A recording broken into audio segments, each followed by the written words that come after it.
The sun was warm that morning, and the air smelled like chalk and flowers. It was the first day of a new school term, and I was excited. My school bag was clean, my shoes were shiny, and my white socks looked like they had just come from heaven. I walked to school with a smile, holding my younger sister's hand and chatting about what games we would play during break. When we reached the school gate, students were already gathering. Some were laughing. Some were shouting. Some were hugging like they had missed each other so much. I liked mornings like that. Mornings filled with joy. Then I saw her. She walked into the school compound like she didn't want to be seen. Her head was down. Her uniform was too big for her and torn at the edges. Her socks were gray and full of holes, and her hair was rough like she hadn't combed it in days. But what I noticed most was her eyes. They looked far away, like she was thinking about something painful. I asked my best friend, "Who is that girl?" My best friend shrugged. "She's always like that. She comes late, stays quiet, and leaves quickly. No one talks to her." That made me more curious. Every day that week I watched her. She came in after the first bell. She sat alone. She never raised her hand to answer questions. And during break time, she never joined us. She sat under the mango tree at the edge of the field, holding her knees, watching the ground. One day, I couldn't take it anymore. I walked up to her during break. My heart was beating fast. What if she didn't want to talk to me? What if she shouted at me? But something in my heart said, "Go." "Hi," I said, smiling. She looked at me, shocked. "Hi. What's your name?" I asked. "Debbie," she said softly. "I'm Esther," I told her. "Do you want to play with me?" She shook her head. "Okay," I said, "but can I sit with you?" She nodded slowly. So I sat beside her. We didn't talk much that day. But the next day, she smiled when she saw me coming. That made me feel warm inside. Over time, she started talking more. Not much, just small things. She told me she liked drawing, but she didn't have pencils. She liked rice and stew, but she hardly ate it. She liked school, but something always made her late. I asked her gently one day, "Why do you always come late?" She looked around to make sure no one was near, then she whispered, "I work before coming to school." "Work?" I asked, confused. "Like what kind of work?" She looked down. "I help a family, a rich family. My parents are poor. The family promised to send me to school if I stay with them and help in the house." I didn't understand fully, but I asked, "What kind of things do you do?" She said, "I wake up early, like 4 a.m. I bath the baby, clean the house, cook food, dress the children, and take them to school. Then I come to our school." I was shocked. "All that before coming here?" She nodded. "But your uniform, your socks." "They don't buy me anything," she said, still whispering. "This uniform used to belong to the eldest daughter. It was tight on her, now it's too big for me. And the socks, they said I don't need new ones." My heart broke. That night, I went home and looked at my small piggy bank. I had been saving money to buy a wristwatch I saw in the market. But as I looked at the piggy bank, I thought of Debbie's socks, her torn dress, her sad eyes. I broke the piggy bank. The next day after school, I begged my older sister to follow me to the market. We bought a pair of new white socks, a clean uniform, and a pretty dress with small flowers on it. It was not much, but it was something. The following morning, I gave them to Debbie in a nylon bag before assembly. She opened it slowly, and her mouth opened wide. Then she looked at me like she wanted to cry. "For me?" she asked. I nodded. Tears came out of her eyes. She hugged me so tight I couldn't breathe. That was the first time I saw her smile fully. But the joy did not last. 2 days later, she didn't come to school. When she returned the next week, she had bruises on her arm. "What happened?" I asked, worried. "They beat me," she said. The woman and her husband said I stole the uniform and socks. They said a small girl like me cannot afford them. They flogged me badly. I felt like crying. I gave them to you, I said. I told them, but they didn't believe me. Debbie began coming home with me after school. She would rush the food my mom gave her like someone who hadn't eaten in days. Then she would clean her mouth very well, brush her teeth quickly, and run off. I asked her why.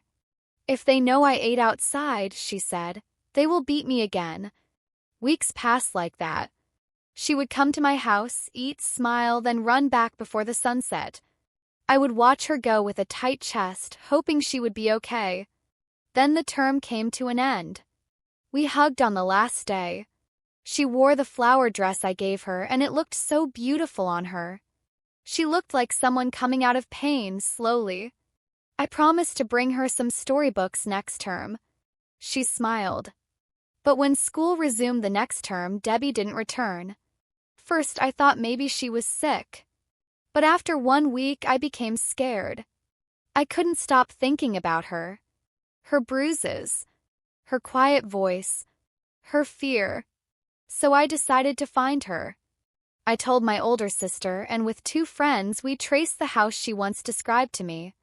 The big house with blue gates and a mango tree beside the well. We knocked on the gate. No one answered. We knocked again. A small boy opened the gate. "Is Debbie here?" I asked. He looked behind him, then said, "She's inside." We entered. What I saw next broke my heart in pieces. Debbie was on a wheelchair. She held a rag and was mopping the floor slowly, her hands shaking. Her legs didn't move. She looked up and saw me. Her eyes widened. "Esther," she said. "You came?" She smiled, but tears filled her face. I rushed to her. My sister and friends followed. "What happened to you?" I asked. "Why are you on a wheelchair?" She looked away. The small boy said, "Auntie is not around. She went out with her husband." Debbie looked at me with shaking lips. "It's a long story." "We're here now," I told her. "Tell us." She sighed, then started. "That morning I was supposed to resume school," she began, her voice soft and cracked. "I woke up early as usual. I cleaned the house, cooked breakfast, bathed the children, and dressed them for school. I packed their lunch. I was even singing because I was happy school was resuming." She paused and wiped her eyes. "But then the woman told me to fetch water from the well, even though there was tap water running inside. I didn't know how to use the well, but I tried. The fetcher slipped from my hand and fell inside the well." She stopped talking. I bent beside her. "Then what happened?" "She got angry," Debbie said. "She didn't even ask me what happened. She picked up a big log from beside the wall and started chasing me. I ran around the house crying. She caught me and hit my back hard. I fell. Her voice broke. I couldn't move my legs after that. I screamed and cried, but she told me to shut up. They didn't take me to the hospital for 2 days. When they finally did, the doctor said my spine was injured. My backbone had broken. I couldn't walk anymore. I covered my mouth. My friends were silent. My sister started crying. "She kept me here after I was discharged," Debbie said. "They didn't inform my parents. I still cook and clean. They say I should be lucky they didn't throw me away." My chest hurt. "Debbie, why didn't you tell anyone?" "They made me swear," she said. "If I told, they said they'd send me away to beg on the streets. But your parents, they must have wondered. They thought I was okay. I lied to them on the phone." I sat on the floor beside her. My voice shook. "You need help?" She shook her head. "It's too late. I'm already useless."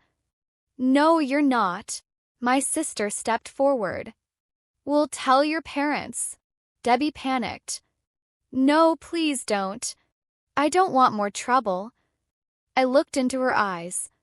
They were so tired, like someone who hadn't slept in peace for years. We left that day with heavy hearts. But I couldn't sleep that night.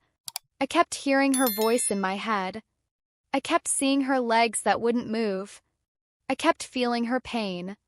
2 weeks later, a cousin of Debbie's came to our school. She called me aside. "Did you visit Debbie?"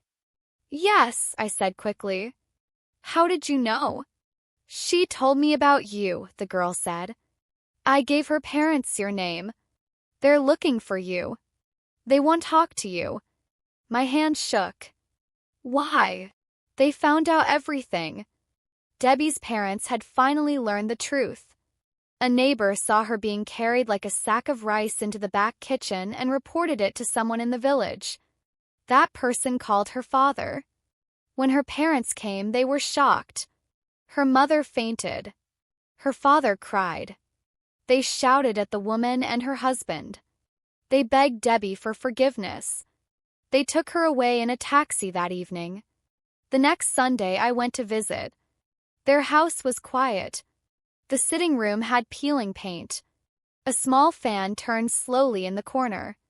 Debbie was lying on a mat in the corner, covered with a wrapper. Her face was pale, but she smiled when she saw me. "Esther," she whispered. I sat beside her.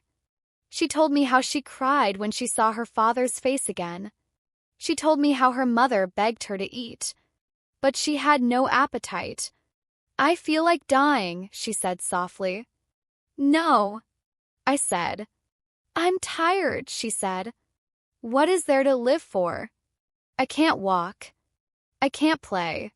I can't go to school. I'm useless now." I held her hand. "You're not useless. You're my best friend." She looked at me for a long time. "Promise me something." "What?" "If I die, don't cry too much." My heart froze. "Don't say that," I told her. "You won't die." She smiled. "But if I do, it's okay." I left her house that day with red eyes. I visited again the next week. It was Sunday again. I carried fruits. I even brought one of our notebooks to read to her. But as I walked into the house, I felt something was wrong. Her mother sat in the living room, crying. Her father paced the corridor. I dropped the fruits. "Where is Debbie?" Her mother didn't answer. I ran to the room. Debbie was lying on the mat. Her eyes were closed. Her lips were still. She wasn't breathing. I fell to the floor. She had died that morning, just minutes before I arrived. She had been wearing the dress I gave her, the one with small flowers. The house felt too quiet, too still. I stood in Debbie's room and stared at her body. Her eyes were closed, her lips soft and peaceful. She was lying like someone who had just finished a long, hard journey. Her hands were folded gently on her chest. Her legs, the ones that could no longer move, were straightened out. Her head was wrapped in a scarf. And on her body, she wore the dress I gave her. The dress with tiny pink flowers. I stood there for a long time. I didn't cry at first. I just stood. Everything felt like a dream I couldn't wake up from. Her mother sat in the corner, weeping softly. Her father had gone outside to tell the neighbors. Someone was calling their pastor. Another person brought a white bedsheet. I sat beside her and touched her arm. Cold. Too cold. My best friend was gone. I had thought maybe she would get better. That maybe she would smile again. That she would come back to school, even if in a wheelchair. That one day she would stand in front of the class and tell her story. But that morning, the world had made a different choice. The world chose silence. The burial was quiet. They wrapped her in the same dress and placed her in a small wooden coffin. We walked to the village graveyard behind the church. I held my sister's hand the whole time. Priests said prayers, but I didn't hear much. I just kept looking at the coffin. My heart felt like it was falling into the ground with it. After they poured the sand, her mother screamed.